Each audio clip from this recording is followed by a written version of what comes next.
예수께서 또 말씀하여 이르시되 나는 세상의 빛이니 나를 따르는 자는 어두움에 다니지 아니하고 생명의 빛을 얻으리라. 아멘. 네, 저희 두 번째 시간입니다. 나는 세상의 빛이다. 예수님께서 말씀하셨죠. 자, 나는 세상의 빛이다 라고 선언하셨던 오늘 8장 12절 말씀인데요. 뒤에 앞뒤를 잠깐만 좀 살펴보고 그 연결을 지어서 오늘 내용을 좀 보도록 할게요. 8장 12절 앞부분은 어떤 이야기냐면요. 가늠한 여인 이야기입니다. 서기관과 바리새인들이 가늠한 여인을 데리고 예수님 앞으로 오는데요. 그들의 말에 따르면 거의 현장에서 체포를 했다. 약간 이런 식이었는데요. 이들이 데리고 온 이유는 명확합니다. 예수님 시험해 보려고 데리고 왔습니다. 왜냐하면요. 당시에 이 가늠한 사람이 있으면 이제 율법에 따르면 돌로 쳐 죽여야 되는 그런 게 있었죠. 그래서 예수님한테 어떻게 하겠느냐라고 물어보는 겁니다. 그런데 이게 함정입니다. 왜냐하면요, 당시에 이 사형 고난을 율법에 있기 때문에 다 할 수가 없었어요. 왜냐하면 로마의 지배 아래에 있었기 때문에 사형 고난 자체가 판단 자체가 로마에 있기 때문이죠. 그래서 로마 법정에서 판단이 되면 사형이 가능하겠지만 간음을 했다고 로마 법에서는 그게 사형의 요건은 전혀 안 되기 때문입니다. 그래서 둘 중에 하나를 선택하게 만드는데 뭘 선택해도 문제가 있게 선택을 해요. 예를 들어서 율법에 따라야 된다. 그 말은 사람을 이렇게 지금 돌로 쳐서 죽여도 된다 이거거든요. 그러면 지금 로마 법을 전혀 따르지 않는 그리고 진짜 사람들이 쳐 죽일 수 있는 조건이 되는 거죠. 그래서 마치 생명을 소중하게 여기지 않는 것처럼 뉘앙스가 보여지기도 하고 로마법을 전혀 따르지 않기 때문에 반란의 문제도 생기기도 하고 그렇죠. 또 반대로 그러면 살려둬야 된다 이러면 이 사람은 유대인이면서 우리 민족의 반역자다. 로마를 따르는 사람이다라고 뭘 선택해도 참 힘든 그런 선택의 기로에 서 있습니다. 그런데 예수님은 뭐라고 얘기했냐면요. 죄 없는 사람이 먼저 돌로 쳐라라고 오히려 맞받아 치시죠. 그래서 예수님이 죄 없는 사람이 먼저 돌로 쳐라고 했더니 이 사람들이 다 뭐 어떻게 할 수 없는 거예요. 그런 상황이기 때문에 다 뒤로 좀 물러가게 되는 이야기가 오늘 방금 읽었던 부분 앞에 있습니다. 그리고 오늘 8장 12절 되어 있는 이 이야기는 뒤로 좀 더 연결이 되는데요. 어떤 이야기냐? 나는 세상의 빛이다 라고 이야기하신 게 정말 뜬금없이 말씀하신 게 아니라요. 우리가 뭐 추석이나 설처럼 이런 절기가 이스라엘에게도 있는데 이스라엘에게는 이때 당시 절기가 어떤 거냐면 초막절이라는 절기가 있었습니다. 초막이라는 말만 들어도 대충 감이 오실 것 같은데요. 이스라엘 백성들이 출애굽 당시 즉 광야에서 장막 초막을 짓고 살아왔던 걸 기억하고 기념하기 위해서 지키는 절기입니다. 광야에서 어떤 일이 났냐면 자기들은 사실은 편하게 지내지 못한 것 같았지만 이 모든 것이 하나님의 은혜입니다라고 감사하는 고백인 거죠. 광야에서 구름 기둥 불 기둥으로 지켜주시고 날마다 만나와 메추라기로 또한 물로 이 사람들을 다 먹고 살 수 있도록 40여 년간 그래서 그걸 지키는 절기가 초막절입니다. 그럼 광야에서 없는 것이 두 가지거든요. 크게 말하면 첫 번째는 물이 없죠. 그래서 자꾸 물 때문에 좀 싸우게 되는데요. 그래서 광야에서 물이 없었기 때문에 오늘 8장이지만 7장에서 예수님이 사실은 이런 얘기 했어요. 누구든지 목 마르거든 내게로 오라 라고 하면서 초막절 절기가 연결이 되는데 그때 이미 내가 생수다 라고 선언하시면서 나에게 오라라고 이야기를 하십니다. 이제 광야에 물이 없지만 또한 하나님께서 물을 주셨듯이 광야에서 하나님 계시지 않잖아요 할 때 내가 너희와 함께 있다라는 걸 보여주는 게 구름 기둥, 불 기둥인데 그걸 기억하고 오늘 예수님이 이야기를 하는 겁니다. 즉 구름 기둥, 불 기둥이요 어떤 거냐면 광야에서 굉장히 낮에는 더우니까 구름으로 햇볕을 막아주고 밤에는 또 춥거든요. 불빛으로 또한 불기둥으로 따뜻하게 만들어 주면서 구름기둥 불기둥이 움직일 때 이스라엘 백성들이 움직이고 구름기둥 불기둥이 멈출 때는 같이 멈춰 있는 상황으로서 이스라엘 백성들에게 알려주시는 겁니다. 그렇게 하나님께서 함께 하시고 인도하셨던 것처럼 오늘 예수님이 내가 세상의 빛이다 라고 하면서 마치 불기둥과 같은 그런 역할들의 모습을 보여주고 계시는 거예요. 그래서요 이 절기 때 특징적인 게 한 가지가 있는데 뭐냐면은 초막절을 지킬 때 굉장히 커다란 등불을 2개 혹은 4개를 켜가지고 성전 전체를 밝히는 그런 행사를 했대요. 작은 형광등 우리 수준이 아니라 엄청나게 큰 거였겠죠. 물론 이제 진짜 불이었겠지만 그 불을 엄청나게 큰 걸 밝혀서 전체를 밝혔다고 합니다. 그런데 그 절기가 끝나면 계속 켜두는 게 아니고 당연히 끄겠죠. 그러면 세상이 다시 좀 어두워져요. 그때 예수님이 하신 말씀이 오늘 말씀입니다. 8장 12절에 내가 진정한 세상의 빛이다라고 선언하는 거예요. 절기가 다 끝나고 행사가 다 끝날 때, 빛이 없을 때 예수님이 말씀하시는 겁니다.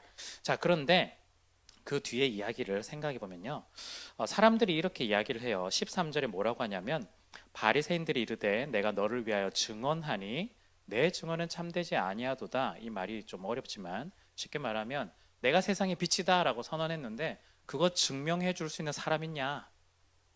법에는, 유대 법에는 2명이나 3명 정도를 맞아, 저 사람이 정말 빛이야, 진짜야 라고 증명해 주는 2사람이 있어야 진짜인가 보다 라고 판단할 수 있는데, 예수님 혼자 그러고 있으니 증명해 줄 사람이 있느냐라고 질문을 하는 거예요.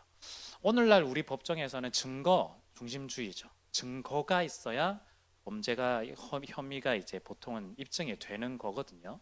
그런데 그 당시에는 증거가 딱히 보이지 않기 때문에 대부분은 증인 중심이었어요. 옆에서 증인 2명 혹은 3명이 같은 이야기를 하면 그 말이 맞다라고 판단을 하는 거죠. 예수님이 한 사람의 말을 듣고 모든 재판을 짓는 걸 하나님께서 막고 이미 3천 년 전부터 그 과정들을 진행해 오셨는데 그 이야기가 오늘 여기에 포함이 되고 있는 겁니다. 바리새인들은요, 네가 혼자서 이야기하는데 내가 뭘 어떻게 믿을 수가 있냐, 쉽게 말하면 증인 데리고 와라 라고 이야기를 합니다. 자, 이 이야기의 맥락은요 조금 복잡해 보이긴 하지만 앞에 가늠한 여인하고도 사실은 똑같은 이야기예요. 가늠한 여인을 데리고 왔을 때 예수님이 어떤 뉘앙스로 이야기했냐면 증인이 있냐, 약간 이런 뉘앙스였어요. 그런데 사실은 뭔가 지금 이 가늠한 여인을 데리고 왔을 때 약간 함정 기획, 약간 이런 수사였기 때문에 딱히 증인이 없는 거예요. 증인이 만약에 있더라도 서로 말이 다른 거죠. 자기들이 이렇게 당했기 때문에 예수님에게도 똑같이 질문해 보는 거예요. 지금 맥락 자체가 8장 12절을 기준으로 봤을 때 앞에서도 자기들이 증인 문제로 당했는데 다시 예수님에게 너 증인이냐라고 똑같이 질문을 해 보는 거죠. 우린 이 부분 나중에 제일 마지막에 이야기를 잠시 할 건데요, 예수님이 전혀 필요 없는 사람들, 그래서 예수님께 질문을 하고 있지만 전혀 의미 없는 질문들을 계속해서 해내고 있습니다. 자, 잠깐 이 전체 맥락을 이야기를 잠깐 말씀드렸는데요, 전체 맥락 속에서 우리가 확인할 수 있는 3가지 정도를 오늘 좀 나누려고 해요. 첫 번째는요, 죄를 드러내시는 세상의 빛이신 예수님을 오늘 이야기를 하고 있습니다. 우리가 예수를 만나다라는 주제처럼 다른 이야기보다 어떤, 원래 제 스타일 그동안 했던 설교 스타일 생각해 보시면 굉장히 그 사람의 감정선을 따라가고 뭐 이런 이야기가 되게 많았는데, 그것보다 오늘 최대한 예수님이 어떤 분인지를 좀 확인해 보려고 하는데요, 예수님은 세상의 빛이다. 그래서 빛의 역할은 뭐냐면 죄를 드러내는 역할을 예수님께서 해주고 계십니다. 다시 한번 이 8장 12절 앞부분 가늠한 여인 이야기로 돌아오면요, 서기관과 바리새인들이 가늠한 여인들을 데리고 왔어요. 그런데 증인이 없었죠. 현장 검거라고 했지만 여성분들은 느끼겠지만 여자만 있고 남자는 없어요. 지금 남자는 데리고 오지 않은 걸 봐서 아마도 대부분 이걸 조작했을 가능성이 굉장히 높을 수도 있습니다. 그리고 서기관과 바리새인들은요, 누구보다 율법을 잘 알고 적용한 사람들이었어요. 그런데 그 율법을 사용해서 뭘 하고 있냐면 지금 가늠한 여인을 정죄하고 있고 또한 예수님을 시험하고 있습니다. 자기가 가장 잘 알고 있는 율법을 가지고. 자, 그런데 여러분, 율법이 뭘까요? 율법, 성경 율법이라는 단어 되게 많이 나오거든요. 근데 가장 기본적으로 뭘 말하냐면 모세 오경에 나온 가장 첫 번째 핵심은 십계명, 그리고 플러스 십계명 외에 더 더해져 있는 하나님께서 말씀하신 법들이 그 전체가 율법이라고 보통 말할 수 있어요. 그 내용에는 어떤 것들이 있냐면 제사법도 있고요, 도덕법도 있고 시민법도 있고 그런 것들이 여기에 좀 포함이 되어 있죠. 그런데 중요한 건요, 이 율법들을 어떻게 받아들이느냐가 굉장히 중요해요. 단순하게 이 사람들은 지키고 지키지 않은 것으로만 생각을 해왔거든요. 그런데 그게 핵심이 전혀 아니었어요. 이 율법을 통해서 이 사람들은 지키고 지키지 않는다라는 것만 생각하니까 어떻게 태도가 마지막으로 나오냐면 정죄를 하게 돼요. 죄가 있다 없다를 자꾸 판단하게 돼요. 너 안 지켰으니까 죄가 있어. 나는 잘 지켰으니까 나는 죄가 없어. 나는 의로운 사람이야. 넌 죄가 있는 사람이야. 이것만 자꾸 판단을 하는 거예요. 그러니까 이 여인이 만약에 진짜 간음을 했다 할지라도 그 상황이나 환경들에 대해서 고민이나 또한 질문이나 이런 것도 없이 넌 율법을 어겼어라고 정죄하는 것만 남아 있는 거예요. 그리고 그걸 플러스 이 사람들은 어떻게 했냐면 시험의 도구로 율법을 사용했다라는 거예요. 쉽게 말하면 우리가 말씀을 읽잖아요. 이 말씀을 읽고 있는데 이 말씀을 읽음으로써 우리가 어떤 태도를 취하고 있냐면 첫 번째는 이 말씀으로 다른 사람을 정죄하는 거예요. 그리고 더하기 그것뿐만 아니라 이 말씀으로 다른 사람을 시험하고 있는 거예요. 너 제대로 했는지 한번 볼게. 말씀엔 이렇게 적혀 있는데 너 어떻게 하더라? 하면서 막 시험하는 거예요. 지금 서기관과 바리새인이 자기들이 하나님으로 받은 율법을 가지고 이런 태도를 취하고 예수님을 시험하고 또한 정죄하는 데 사용을 하고 있는 거죠. 그런데 하나님께서 주신 이 율법의 진정한 의미는 뭘까요? 사람을 정죄하는 데 쓰이는 도구가 아니라 이 율법을 통해서 사람을 더욱더 살리고 새롭게 하는 게 목적입니다. 근데 우리는 대부분 살리는 것이 아니라 정죄에 훨씬 더 초점이 많이 맞춰져 있어요. 여러분 어떠신가요? 교회 오면 약간 의무감이 있죠. 어떤 의무죠? 교회 예배를 너무 잘 드려야 된다. 그리고 말씀과 기도를 잘해야 된다. 그런데 대부분 잘하는 사람이 있나요? 정말 소수거든요. 대부분은 많이 넘어지기도 하죠. 잘 못해요. 그러면 어떤 마음이 드냐면 나 못했네. 그러면 내일 또 잘해야지. 이런 생각보다는 오늘 난 정말 안 되나 봐. 약간 이런 자괴감과 특히 이제 죄책감이 같이 좀 많이 따라오죠. 그러면 이 마음이 있으면 그 다음 단계에서 제대로 또 못해요. 어차피 안 되는데 내일 또 뭐 해? 약간 이런 거죠.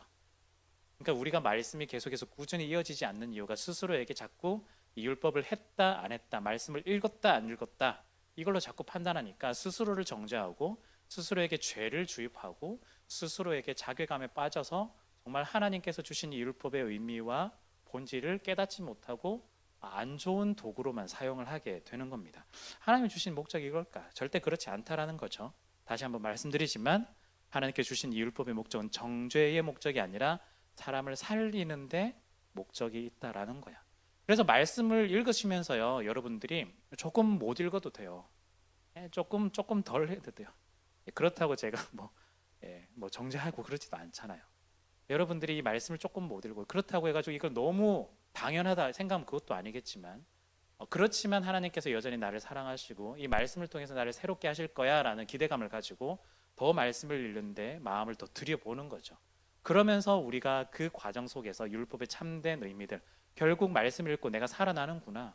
그러면 이 살아난 말씀 그대로 또 다른 이들에게 또한 이야기해 줘야 되겠구나 라고 우리가 계속해서 서로를 응원하고 격려하고 북돋고 힘을 실어주는 게 이 말씀을 진정 제대로 읽는 사람들의 모습이라고 할 수가 있는 거예요. 특별히 이 말씀은요 굉장히 중요한데요. 이 말씀을 통해서 율법을 통해서 우리가 마치 이 말씀이 거울의 역할을 해요. 나를 비춰보는 거야. 내가 사실은 이 말씀을 잘 못 따라가고 있구나. 그럼 여기서 자괴감을 느끼는 게 아니라 나에게 진짜 이 말씀을 지키고 살아갈 수 있도록 도움을 주는 분이 있어야 되겠어. 그게 누구냐면 예수 그리스도인 거죠. 이 말씀의 역할 그래서 뭐냐면요. 거울의 역할과 더불어서 예수님을 소개해 주는 역할이 말씀의 역할이에요. 그러니까 우리가 이 말씀을 읽음으로써 뭘 얻어야 되냐면 생명을 살린다라는 건 결국 말씀을 통해서 예수님을 만나게 되는 것. 말씀을 통해서 예수님을 만나는 것이 결국 이 말씀을 우리 가운데 주신 목적이다라고 할 수가 있는 겁니다. 그래서 이 율법은요 단순히 우리를 정죄하지 않고요 우리의 죄를 드러낸과 동시에 이 죄를 해결해 주시는 예수님께 소개해 주는 역할이 말씀의 역할입니다. 자, 여러분, 그래서 이 말씀을 다시 한 번 더 기억하실 때 예수님이 우리에게 있어서 진정한 빛, 특히 진정한 말씀이다라는 걸 여러분들이 기억을 하셔야 돼요. 빛으로 우리 가운데, 말씀의 빛으로 우리 가운데 비춰주실 때 내가 죄인됨을 확인하고 더불어서 여기서 자괴감과 죄책감에 빠져 있는 것이 아니라 이걸 깨끗하게 하시고 우리를 인도하시는 분께 소개하는, 즉 예수님을 만나게 하는 이 말씀의 깊은 의미들을 우리가 발견할 수 있어야 한다라는 거죠. 그래야 우리는 한 걸음 한 걸음 더 예수님께 나아갈 수가 있습니다. 예수님은요 이 말씀의 빛을, 우리 생명의 빛을 우리 가운데 비춰서 우리가 어둠에서 나올 수 있도록 도와주시는 분이에요. 우리가 빛을 받아가지고 자꾸 어두운 데로 도망가는 사람이 아니라 더 빛으로 나아가는 사람들이 우리가 되어야 한다라는 거죠. 그래서 오늘 말씀은 첫 번째는요, 우리의 죄를 드러낸과 동시에 예수님께로 인도한다라는 거죠. 왜냐하면 그분이 세상의 빛이신, 생명의 빛이신 예수님이기 때문이다. 자, 두 번째는요, 오늘 말씀이 뭘 얘기하냐면 예수님만이 우리의 영원한 만족이 된다라는 걸 이야기를 하고 있어요. 초막절 이야기를 아까 말씀드렸는데, 초막절 절기 때는 엄청나게 큰 등불 2개 혹은 4개를 가지고 전체를 비췄죠. 근데 끝나고 나면 이걸 다 껐었어요. 그럼 다시 어둡게 되는 거예요. 이게 어떤 거냐면, 여러분들이 어떤 특별한 행사 혹은 여행, 여러 가지 그런 것들을 경험했을 때 그 순간에 너무너무 즐거운 거예요. 그런데 끝나고 다시 일상으로 돌아온다 생각해 보면 쉽지 않아요. 왜냐하면 내가 그때 느꼈던 감정들, 기분들, 즐거움들이 너무 많았기 때문에. 근데 우리는 이런 일들이 끝나고 나면 어떤 마음이 드냐면 되게 허전해요. 사실은 예수님이 그 얘기를 하고 있는 거거든요. 세상 사람들이 성전 안에서 굉장히 큰 등불을 막 밝히고 있을 때 너무 좋아서 축제를 벌였어요. 사람들이 너무 좋아서 하나님 감사합니다 하면서. 그런데 끝나고 나면 일상으로 다 돌아가겠죠. 그런데 그 사람들의 모습, 모든 면면을 보면 다 어둠에 다시 한 번 더 잠기게 되는 거죠. 그때 예수님이 선언하신 게 뭐냐면 내가 세상의 빛이다라고 이야기를 하는 겁니다. 쉽게 말하면 너네가 지금 켜고 있는 이 등불이 너네를 만족시켜 주지 못한다. 사실은 영원한 만족은 나 세상에 비친 나 예수 그리스도만이 만족시켜 줄 수 있다라고 이야기를 하고 있는 겁니다. 우리는요, 본질상요, 우리를 만족시키는 것을 향해서 따라가게 되어 있어요. 사랑을 갈구하는 사람들은 허전함을 참지 못해서 여자를 만난다거나 남자를 만난다거나 그걸 계속해서 끊이지 않고 추구하면서 만나게 되는 경우가 있죠. 사귀다가 헤어지면 너무나 힘들어서 또 다른 사람들이 보면 또 상처받지 않아, 그래서 안 할 거야 라고 하지만 또 그 허전함에 또 자연스럽게 이끌리게 되는 경우들도 분명히 있습니다. 돈을 갈구하는 분은 어떨까요? 얼마나 돈을 벌어야 허전함을 메울 수가 있을까요? 물론 이 돈이 우리가 중요하기 때문에 먹고 사는데 우리가 최선을 다해서 또 벌기도 하고 모으기도 하고 해야 되지만 이것이 우리의 허전함을 다 메워줄 수 있을까? 우리의 만족감을 다 줄 수가 있을까? 아마 잘 아실 거예요. 모아봐야 사실은 또 다른 허전함과 또 다른 것들이 분명히 있다라는 걸 여러분들이 너무나 잘 아실 거예요. 사랑이든 돈이든 그 외에 여러 가지 명예든 또한 학력이든 여러 가지 면에서 우리의 허전함을 채울 수 있는 건 없어요. 저도 사실은 허전한 그런 것들이 되게 많거든요. 우리는 어떻게 보면 예수님이 말씀하신 것처럼 항상 목마르고 항상 배고픈 사람들이에요. 뭘 먹어도 목마르고 뭘 먹어도 배고픈, 마치 그 음식 속에 소금이 너무 많이 들어있어서 물을 마셔도 왜 이렇게 목이 타지 하면서 계속해서 마시는데 도저히 답이 없는 그런 상황이 우리인 거죠. 근데 예수님께서 말씀하시는 게 오셔가지고 내가 생수의 강이다, 오셔서 나는 세상의 빛이다 하면서 내가 온전히 너희들에게 만족감, 내가 너희들에게 모든 것들을 채워줄 수 있다라고 이야기를 하십니다. 배고프고 목마른 인생, 그리고 만족함이 없는 인생 가운데 내가 목마르지 않게 배고프지 않게 너의 인생 가운데 채워줄 수 있다라고 선언을 하시는 거죠. 여러분, 교회 다니시면서 흔히 말하는 예수님 믿으면서 예수님 때문에 만족하다라는 느낌 가져보신 적 있으세요? 생각보다 쉽지 않죠. 그런 경험들이 처음 예수님을 만났을 때 잠시 있을 뿐 그 이후에는 없었던 것 같아요. 왜 그럴까? 혹시 고민해 본 적 있으세요? 아마 고민하신 분들 되게 많을 수도 있는데 어쩌면 내가 그때 그 만족감이 다시 현실에 눈을 돌렸을 때 예수님만으로 만족하는 것이 아니라 여전히 사랑을 강구하고 여전히 돈을 갈구하면서 그런 것들로 다시 한 번 더 예전의 본성들을 찾아서 채워 나갔기 때문에 다시 우리는 허전한 게 아닐까 싶어요. 우리가 지금 해야 될 게 뭐냐면요, 예수님이 스스로에게 우리에게 선언을 하세요. 내가 빛이다라고 하는 건 내가 나만의 빛으로 너네를 완전하게 밝혀줄 수 있고 나의 빛으로 너희들을 온전히 만족시켜 줄 수 있다라고 이야기를 하시는 거죠. 그렇다면 우리가 예수님을 믿는 사람이라면 이 예수님의 선언에 따라서 예수님을 따라서 예수님만으로 만족할 수 있는 인생이 되어야 한다라는 거예요.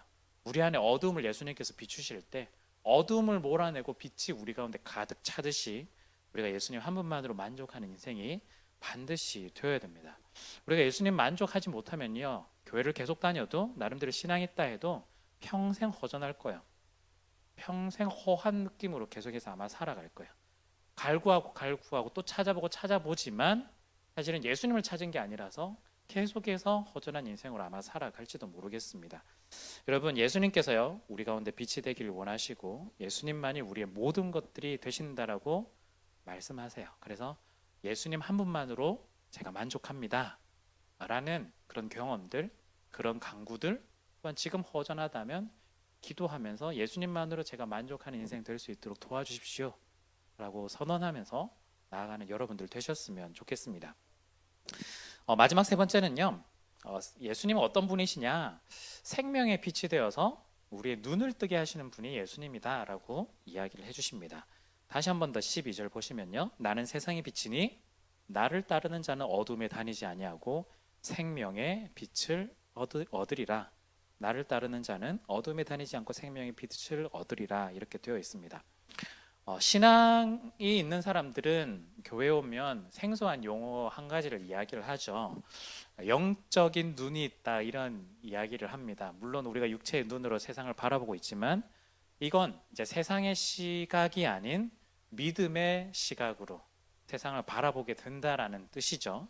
그래서 믿음으로 바라보고 믿음으로 세상 가운데서 우리가 걸어가는 거죠. 그런데 만약에 영적인 눈이 감겨 있다면 어떨까?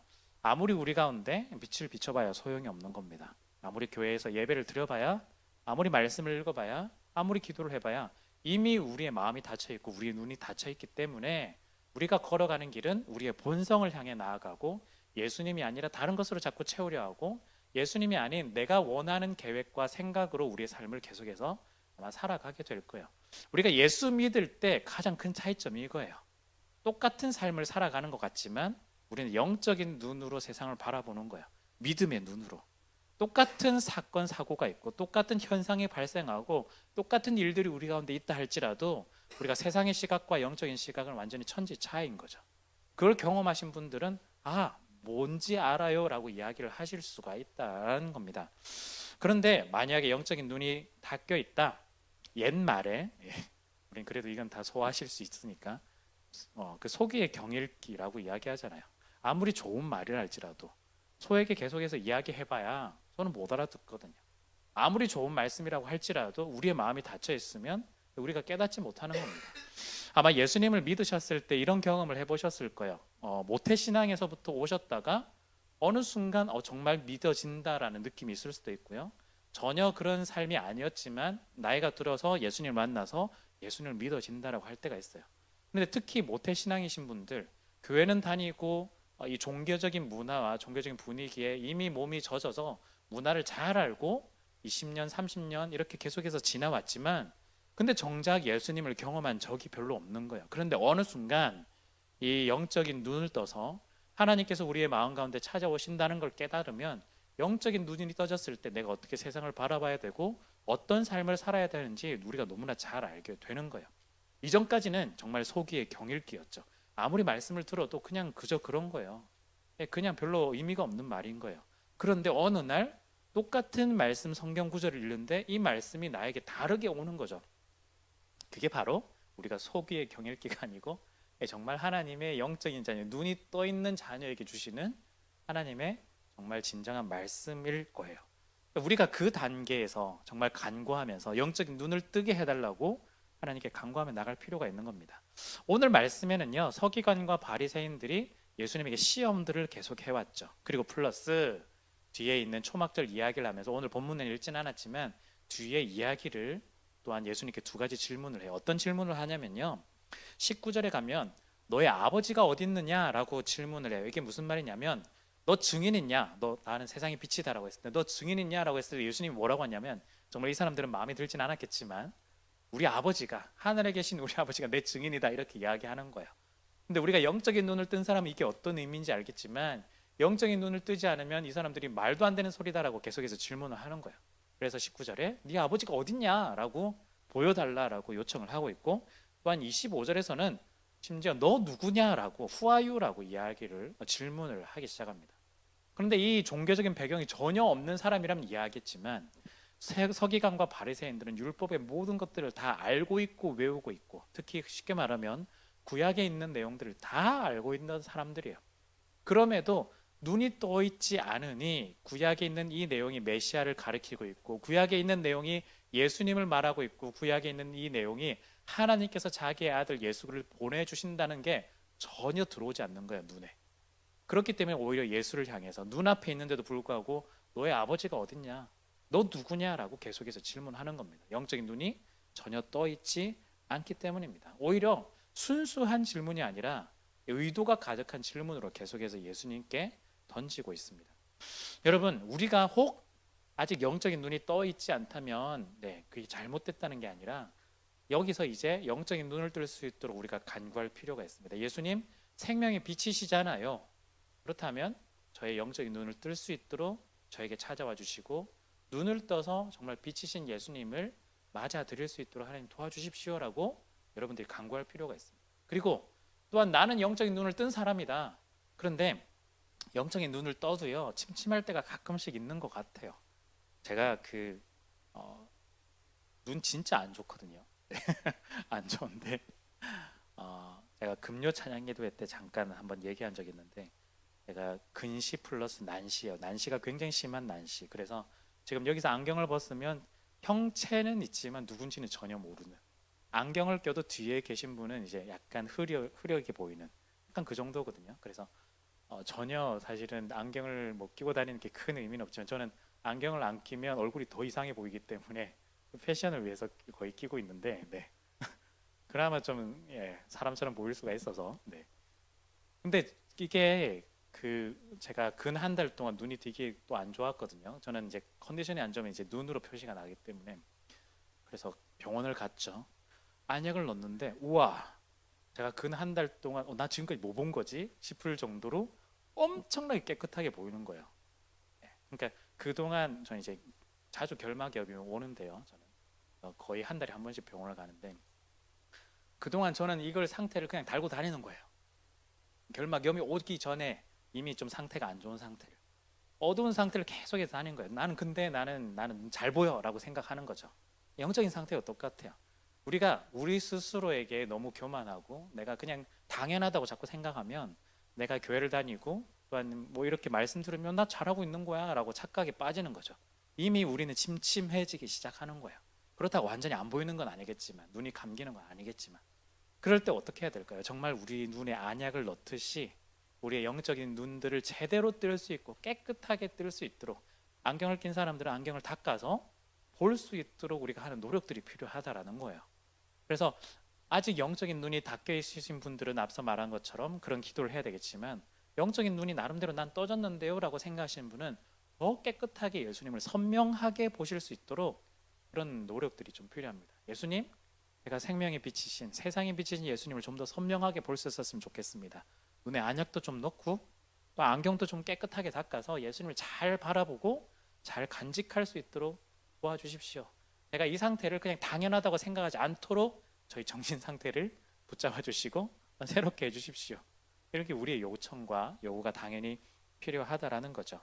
우리의 눈을 들어 예수님을 좀 바라봐야 됩니다. 그게 세상 사람들은 도저히 이해할 수 없는 이야기겠지만 우리 믿는 사람들은 당연히 해야 되는 영적인 눈입니다. 그 눈을 떠서 세상에 비치신 예수님을 바라볼 수 있어야 되겠습니다. 자, 오늘 말씀 조금 정리해 볼게요. 세 가지를 말씀드렸는데요. 예수님은 죄를 드러내시는 세상의 빛이시다. 두 번째는 예수님은 영원한 우리의 만족이 되신다. 그리고 예수님은 생명의 빛이 되어서 우리의 눈을 뜨게 하시는 분이시다라는 이야기가 나는 빛이다라는 이 갈래 속에서 좀 찾아볼 수 있었습니다. 여러분, 더 이상 어둠에 계시지 마시고 빛이신 예수님께 나오셨으면 좋겠습니다. 어떻게 해야 될지 모르겠다. 기도하시면서 또한 주변의 지체들에게도 도움을 구하고 계속해서 이야기함과 또한 말씀을 보고 기도함을 통해서 빛이신 예수님을 꼭 만나셨으면 좋겠습니다. 그래서 그냥 다른 것으로 자꾸 채우려고 하지 마시고 자꾸 허무해질 수밖에 없어요. 허전해질 수밖에 없어요. 오직 예수님으로, 예수님의 빛으로 우리를 가득 채워서 정말 기뻐함으로 살아갈 수 있었으면 좋겠습니다. 그래서 어둠은 우리를 죽이겠지만 빛은 우리를 반드시 살게 한다. 그래서 우리가 영적인 눈을 떠서 예수님을 바라볼 수 있는 우리 모두가 되었으면 좋겠습니다.